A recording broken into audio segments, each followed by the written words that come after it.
Conjugare, Centro Português de Apoio à Pesquisa Científica e à Cultura. Acreditamos que as ciências e as artes mudam o mundo. O conhecimento transforma, e isso nos motiva. Sexto ciclo ibero-americano de diálogos contemporâneos com o tema História, Poder e Sociedade. Olá, meu nome é Arthur Silva Lins, sou doutorando em História Contemporânea pela Universidade Federal Fluminense, que fica na cidade de Niterói, no estado do Rio de Janeiro, e vim apresentar a vocês uma parte que eu pretendo desenvolver melhor na minha apresentação, que é o tema sobre a relação entre a lei de greve e o movimento de trabalhadores durante a Quarta República, um período que surgiu em 1946, depois do fim da guerra, da Segunda Guerra Mundial e da queda da ditadura do Estado Novo, e que existiu até 1964, quando acontece o golpe civil-militar que interrompe esse processo democrático. Cabe ressaltar que foi um processo democrático com bastante engajamento popular e de trabalhadores, por movimentos, não só por melhorias das condições de trabalho e vida, mas também por ampliação de direitos políticos, econômicos e sociais. E nesse processo as greves elas jogaram um peso importante. Porém, o fenômeno de greve é muito complexo, ele tem suas dimensões políticas, ideológicas, organizacionais, conflitos internos. E dentro dessa grande salada eu procuro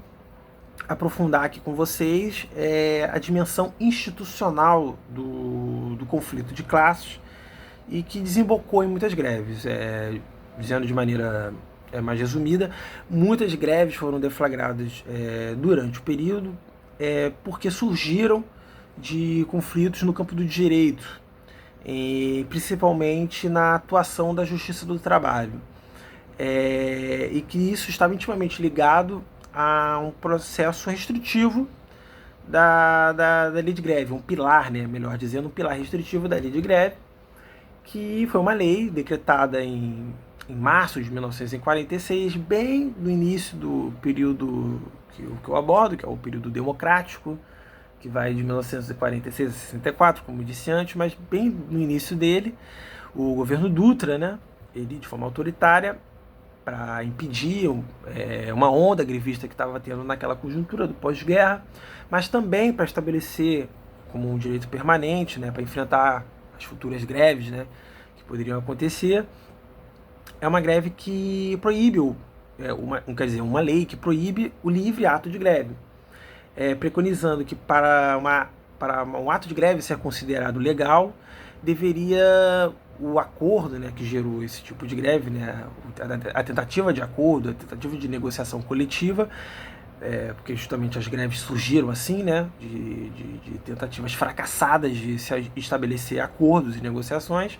mas a lei de greve preconizava que essas negociações deveriam ser buscadas nas instâncias do Estado,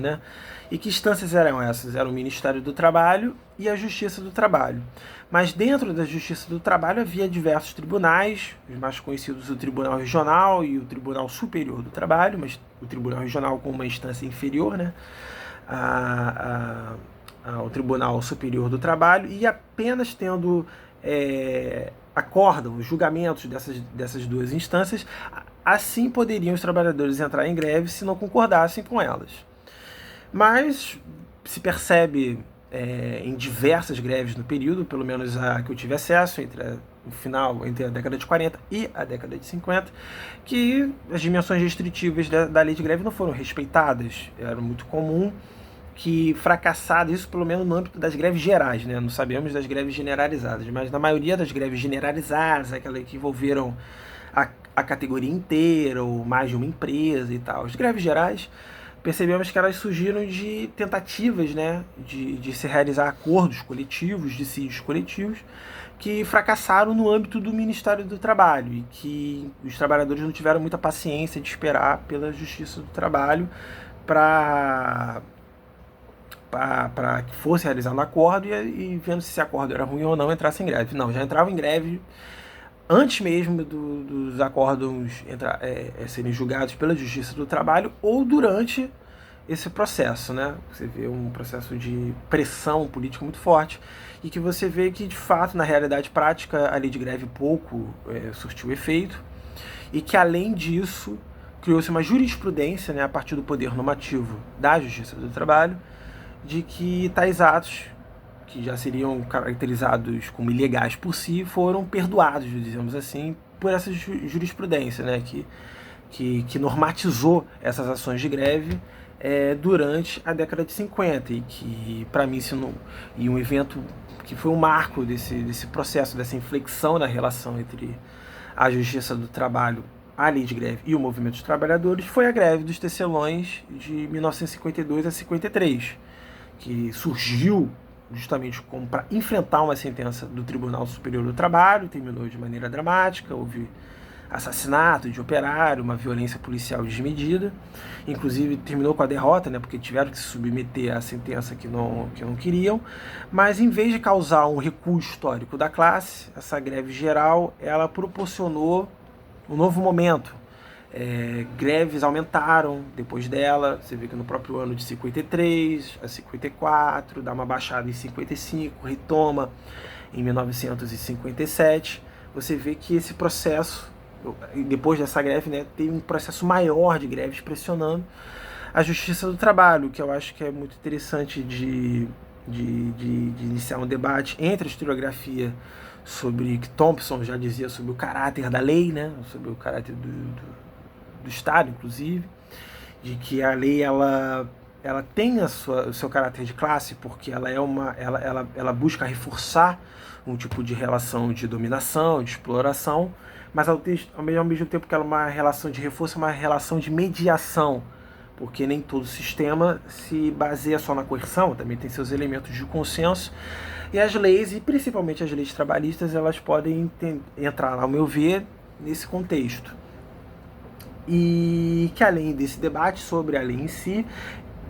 ele proporciona um debate crítico, né, a uma historiografia que vê essas instituições de regulação do trabalho que foram criadas a nível internacional